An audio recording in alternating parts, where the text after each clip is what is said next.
बहुत समय पहले की बात थी। उत्तर भारत के एक छोटे से गांव कुंवरपुर में एक गरीब बढ़ई रघुनाथ अपनी पत्नी गोमती और इकलौती बेटी बेला के साथ रहता था। बेला की सुंदरता के चर्चे दूर दूर तक फैले हुए थे। एक दिन गोमती रघुनाथ से बोली, आखिर कब तक हम यूं ही गरीबी में दिन काटते रहेंगे? अब तो बिटिया भी सयानी हो गई है, तुम्हारी बढ़ई की दुकान भी जैसे तैसे चल रही है। ईश्वर पर भरोसा रखो गोमती, हमको विश्वास है कि हमारी बिटिया की किस्मत में ना कोनो बहुत ही अच्छा वर अवश्य लिखा होगा, देखना तुम। वो सब तो ठीक है, लेकिन अच्छे वर बातों से नहीं मिलते। सोचो, अगर मिल भी गया तो हमारे पास तो उसकी शादी के लिए धन तक नहीं है। मेरी बिटिया के पास तो एक चांदी की अंगूठी तक नहीं है। रघुनाथ ये सुनकर उदास हो गया और कुछ कहे बिना अपनी दुकान की ओर चल पड़ा। दुकान पर जैसे ही वो बैठा, गांव का मुखिया उसके पास आ गया। हाँ रघुनाथ, तुम्हारी बेटी बेला की सुंदरता के चर्चे अब गांव तक सीमित नहीं रहे भाई। लोग दूर दूर से उसके बारे में पूछते हैं, तो अब तुम धन का इंतजाम कर लो अपना, ठीक है? अरे भाई, तुम्हें उसकी शादी भी तो करनी है ना। हाँ मुखिया जी, सुबह हमारी गोमती भी हमसे यही कह रही थी, लेकिन अब आप ही बताइए कि मैं करूं तो क्या करूं। हम जैसे गरीब के लिए अपनी बेटी की शादी करना बहुत बड़ा काम है। कहा कहें आपसे, हम करना तो बहुत कुछ चाहते हैं, पर हालात। बस, कुछ भी कहो, कुछ भी करो रघुनाथ, लेकिन देखो, सयानी बेटी को ज्यादा दिन तक घर पे नहीं बैठाया जाता। वर ढूंढने से ज्यादा जरूरी है उसे समय पर विदा करना, समझे? चलो अब मैं जाता हूँ।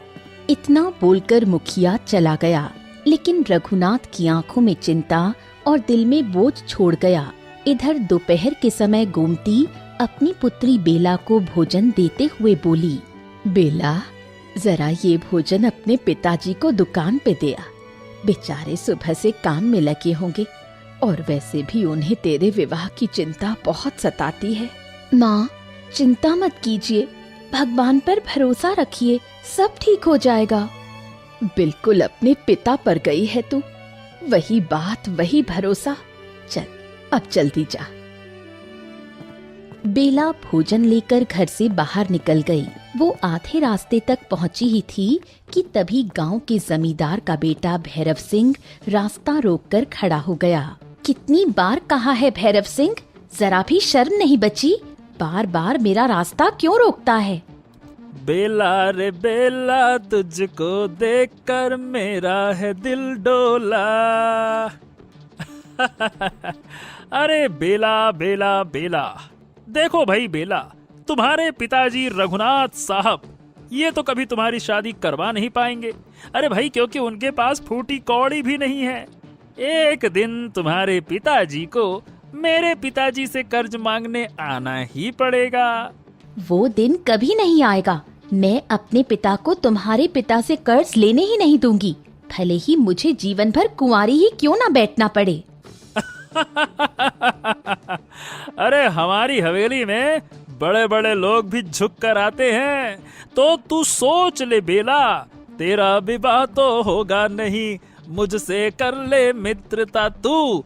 उसके बाद मैं सब कुछ दूंगा ना, गहने, कपड़े, जरूरत का सामान, जैसे एक पति अपनी पत्नी को देता है भाई। हाँ बस, हाँ एक बात ध्यान रखना, मैं दूंगा सब कुछ, बस शादी नहीं करूंगा, क्योंकि भाई शादी तो मैं अपनी बराबरी वालों से ही करता हूँ। ये सुनकर बेला का गुस्सा आसमान छू गया। उसने एक जोरदार थप्पड़ भैरव सिंह के गाल पर जड़ दिया। ये क्या किया तूने बेला? जमींदार के बेटे भैरव सिंह को थप्पड़ मारा तूने? अब तो देख मैं क्या करता हूँ। अगर यही बात तेरा बाप जमींदार भी करता तो एक नहीं दो थप्पड़ मारती। और हाँ, तू जमींदार का बेटा हो या राजा का, मुझे फर्क नहीं पड़ता। आइंदा मेरा रास्ता मत रोकना और ऐसी घटिया बात दोबारा मत करना। मित्रता करनी है तो अपनी बहन चंद्रलेखा से कर, सुना है वो भी बहुत सुंदर है। भैरव सिंह ये सुनकर आग बबूला हो गया। बस इसके आगे एक लफ्ज भी मत कहना बेला। खुद पर बात आई, अपनी बहन पर बात आई तो इतना गुस्सा? मैं भी किसी की बेटी हूँ। इतना कहकर बेला गुस्से में वहाँ से चली गई। वो सीधे दुकान पहुँची जहाँ रघुनाथ बैठा हुआ था। अरे अरे अरे, क्या हो गया बेला? ये तेरे चेहरे पर इतना गुस्सा काहे झलक रहा है? क्या बात है? बेला ने सारी घटना रघुनाथ को बता दी। रघुनाथ का चेहरा गुस्से से तमतमा उठा। अरे इस जमींदार का बेटा भैरव अपने आप को समझता क्या है? तूने बिल्कुल सही किया बेटी, और उसके गाल पर जो थप्पड़ मारा, अरे तुझे तो दूसरा भी मारना चाहिए था, दोनों गाल पे।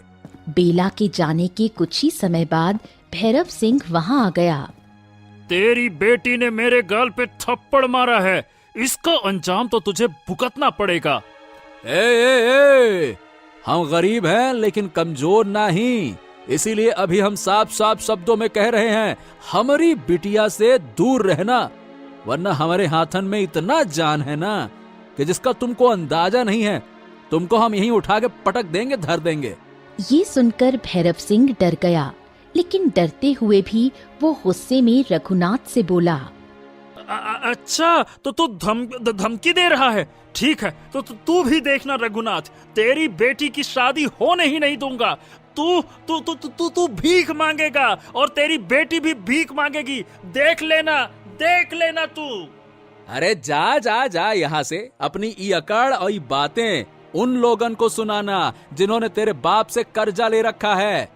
मैं तेरे बाप का कर्जदार नहीं हूँ। रूखी सूखी रोटी खाकर ही अपने परिवार का पेट पाल रहा हूँ, लेकिन तेरे बाप से कर्जा नहीं लिया, समझा? इसीलिए तेरी अकड़ हमारे सामने ना चलेगी। अबे जा।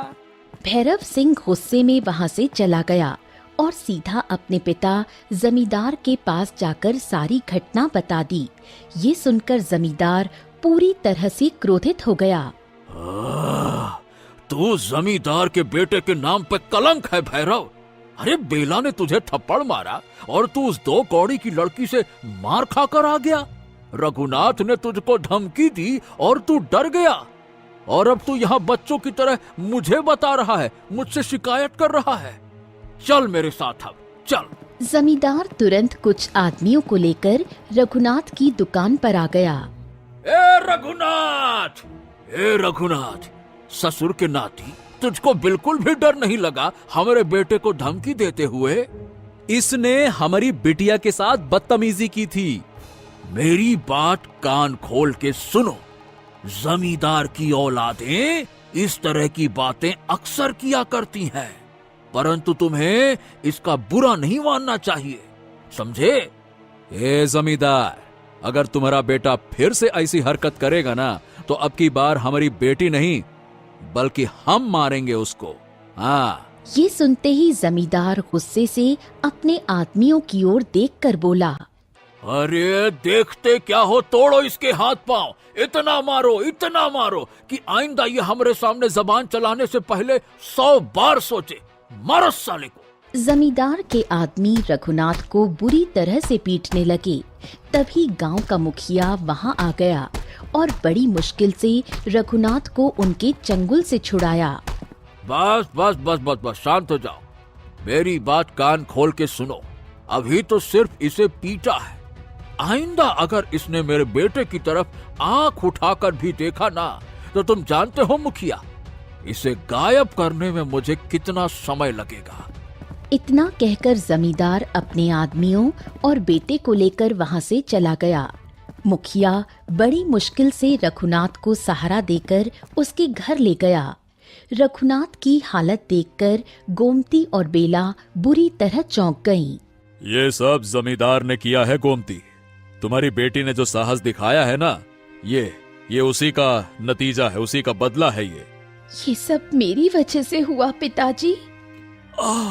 नहीं बेटी, नहीं, इसमें तुम्हारा कोई कसूर नहीं है। अरे बेटा, तुमने तो वही काम किया जो कि हर खुददार लड़की को करना चाहिए। हमको तो अफसोस इस बात का है कि जमींदार के आदमियों ने सबसे ज्यादा वार मेरे हाथ पर किया। अब हम काम कैसे करूंगा? चिंता मत करो पिताजी, जब तक आप ठीक नहीं हो जाते काम मैं करूंगी। लेकिन जमींदार के सामने न आपको हाथ फैलाने दूंगी और न खुद फैलाऊंगी। मुखिया मुस्कुराते हुए वहां से चला गया। बेला स्वाभिमानी और मेहनती लड़की थी। वो दिन रात अपने पिता रघुनाथ की सेवा में लग गई और हर दिन ईश्वर से यही प्रार्थना करती रहती कि किसी तरह उनकी गरीबी दूर हो जाए। बेटी, अब तो घर में लकड़ियां भी खत्म हो गई हैं। पहले तेरे पिताजी जंगल से लकड़ियां काट लाते थे, लेकिन अब तो वो चल फिर भी नहीं सकते। कोई बात नहीं माँ, अब जंगल में लकड़ियां काटने मैं जाऊंगी। बेला ने कुल्हाड़ी उठाई और अकेले ही जंगल की ओर चल पड़ी। जैसे ही उसने एक पेड़ पर कुल्हाड़ी चलाई, उसके कानों में उसे किसी बूढ़ी औरत की दर्द भरी कराहट सुनाई दी। कौन है? कहाँ से आवाज आई? बेला ने चारों ओर देखा तो पाया कि एक बूढ़ी औरत एक पुराने पेड़ के नीचे करहा रही थी। उसका चेहरा और शरीर नीला पड़ चुका था। हे भगवान, अम्मा, आप ठीक हैं? आपका चेहरा तो पूरा नीला पड़ गया है।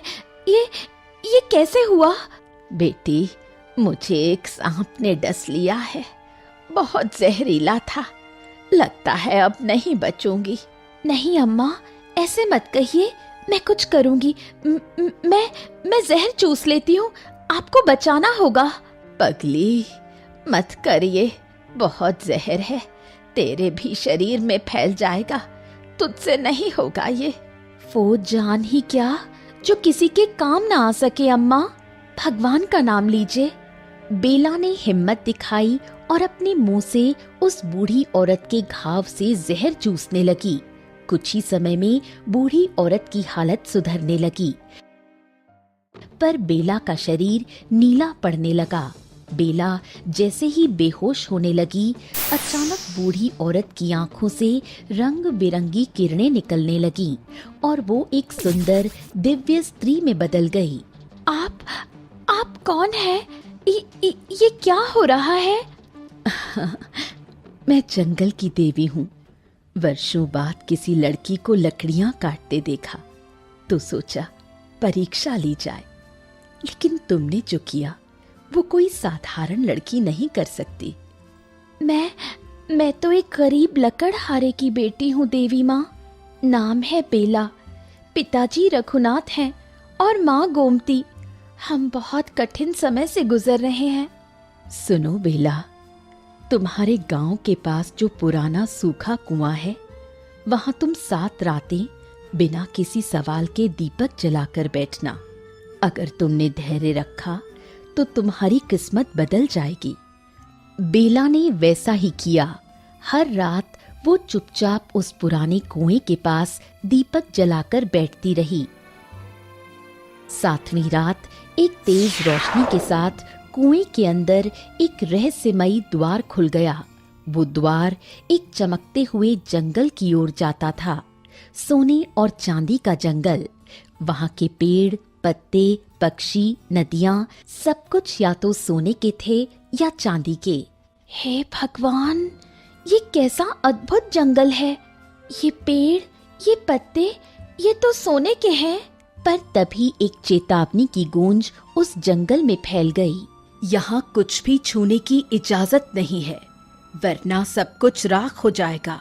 मैं कुछ नहीं छूऊंगी, मैं बस देख रही हूँ। बेला डर और विस्मय के बीच खड़ी रही। उस जंगल की दिव्यता और रहस्य ने उसकी सांसें थाम दी थीं। अब उसकी परीक्षा शुरू हो चुकी थी। बेला ने संयम रखा। उसने जंगल में ना तो किसी पेड़ को छुआ, ना ही किसी वस्तु को, बस चुपचाप चारों ओर देखती रही। तभी उसे वहां एक और सुंदर स्त्री दिखाई दी, जो रानियों जैसे वस्त्रों में सजी हुई थी। तुम कौन हो? क्या तुम भी यहाँ की कोई देवी हो? मैं सोने और चांदी के जंगल की रानी हूँ। मेरा नाम गुलबहार है। गुलबहार की आंखों में गहराई थी और आवाज में अपनापन था। बताओ लड़की, तुम यहाँ क्यों आई हो? क्या पाने आई हो इस जंगल में? मैं अपने माँ बाप को इस हालात से निकालना चाहती हूँ। वो बहुत कष्ट में है। मेरी माँ दिन रात रोती है और पिताजी अब चल भी नहीं सकते। बेला की आंखों में आंसू थे, पर आवाज में दृढ़ता थी। तुम्हारा मन निर्मल है और नियत सच्ची, इसलिए मैं तुम्हें एक वरदान देती हूँ। गुलबहार ने एक सुंदर चमचमाती कंघी निकाली और बेला को सौंप दी। ये एक जादुई कंघी है। कोई भी लड़की जब इसे अपने बालों पर चलाएगी तो उसके सामने एक मुट्ठी सोना गिरेगा। लेकिन ध्यान रखना, इसका प्रयोग केवल सत्य और सेवा के लिए करना। यदि किसी ने इसका दुरुपयोग किया तो ये कंघी शापित हो जाएगी। मैं आपकी आज्ञा का पालन करूंगी रानी माँ। इसे केवल माँ बाप के सुख के लिए ही उपयोग करूंगी। बेला ने कंघी को आंचल में रख लिया और उसी रास्ते से लौट आई। घर पहुंचते ही उसने सारी घटना अपने माता पिता को बताई। बेटी, ये सब किसी चमत्कार से कम नहीं है। भगवान तेरा भला करे। बेला बेला बेला बेटा, जो तूने किया वो कोई बेटा भी नहीं कर पाता। बेला अब रोज इस कंघी से थोड़ा थोड़ा सोना इकट्ठा करने लगी। वो उसे बाजार में बेचती और धीरे धीरे घर की हालत सुधरने लगी। कुछ ही समय में उनकी झोपड़ी की जगह एक सुंदर सा पक्का मकान बन गया। अब गोमती को रोटियां सेकने के लिए धुएं में खांसना नहीं पड़ता था। रघुनाथ ने अपनी छोटी सी दुकान को बड़ा कर लिया। अब देखो गोमती, दुकान में कितना सामान है। अब गांव के लोग भी इज्जत से देखते हैं। सब हमारी इस बेटी की मेहनत और ईमानदारी का फल है। बेला और रघुनाथ अब गांव में आदर के साथ देखे जाने लगे।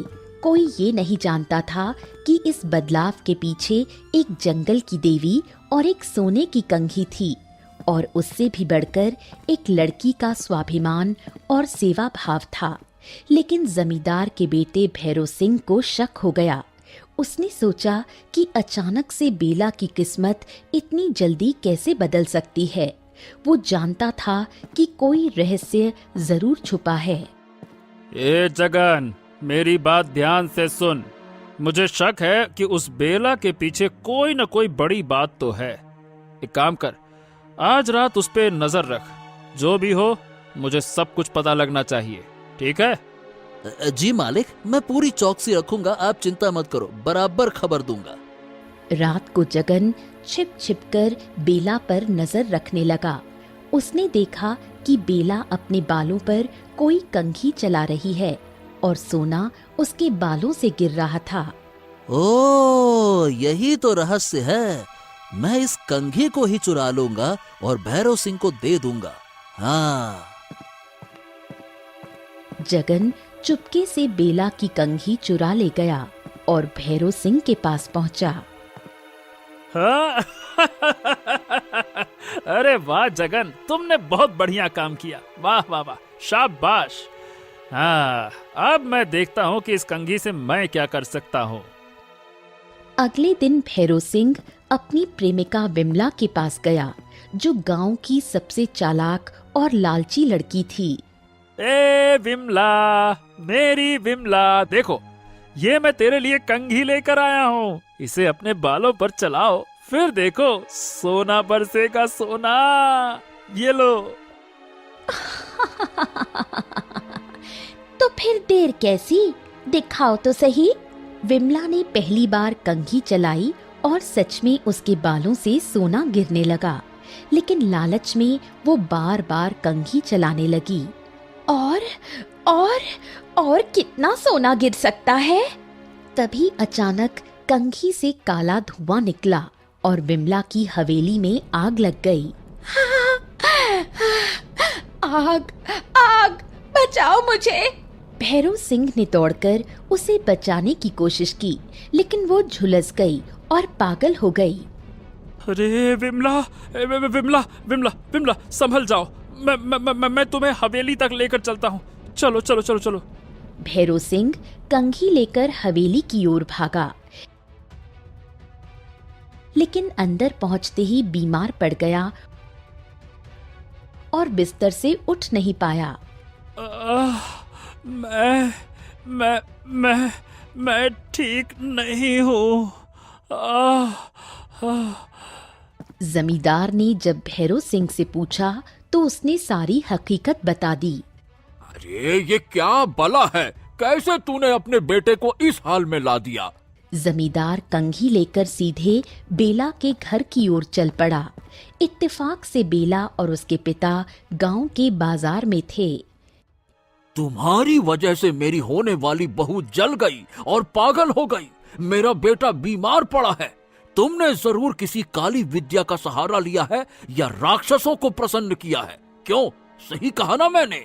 इतना बोलकर जमींदार गांव वालों से बोला, गांव वालों, अभी भी वक्त है। इस डेल्ला और इसके परिवार को गांव से बाहर निकाल दो, नहीं तो इसका काला जादू हम सबको बर्बाद कर देगा। तभी रंग बिरंगी रोशनी के साथ वही सुंदर स्त्री जंगल की देवी वहाँ प्रकट हो गई। ये कंघी केवल उन्हीं के बालों से सोना निकालती है जिनका मन लालच से दूर है। जो इसे लालच में प्रयोग करते हैं वो इसकी भयंकर सजा भुगतते हैं। जमींदार, पूरा सच ये है कि तुम्हारे बेटे ने ईर्ष्या में अपने नौकर को बेला की कंघी चोरी करवाने को कहा।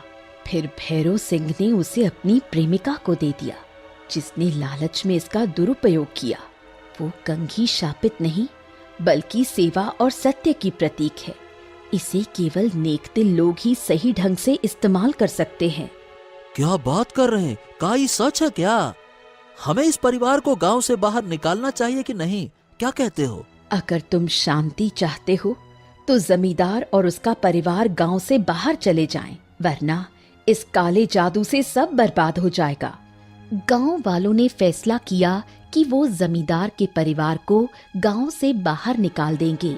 जंगल की देवी बेला को कंघी वापस देकर बोली, बेला, ये कंघी तुम्हारे पास रहेगी। इसे सदैव भलाई के लिए इस्तेमाल करना। तुम्हारे साहस और सेवा भाव ने इस गांव में नई क्रांति ला दी है। मैं वादा करती हूँ देवी माँ, इस कंघी का प्रयोग कभी भी लालच या स्वार्थ के लिए नहीं करूंगी। बेला की मेहनत और ईमानदारी से गांव में खुशहाली लौट आई। जमींदार और उसका परिवार गांव से बाहर चले गए। गांव वालों ने नई उमंग से अपने खेतों और अपने घरों को संवारा। गांव में शांति और सौहार्द फिर से छा गया और इस तरह एक लड़की की सच्चाई, सेवा और साहस ने पूरे गांव की तकदीर बदल दी। तो दोस्तों, कहानी कैसी लगी कमेंट बॉक्स में जरूर बताइए। चैनल को जरूर सब्सक्राइब कीजिए।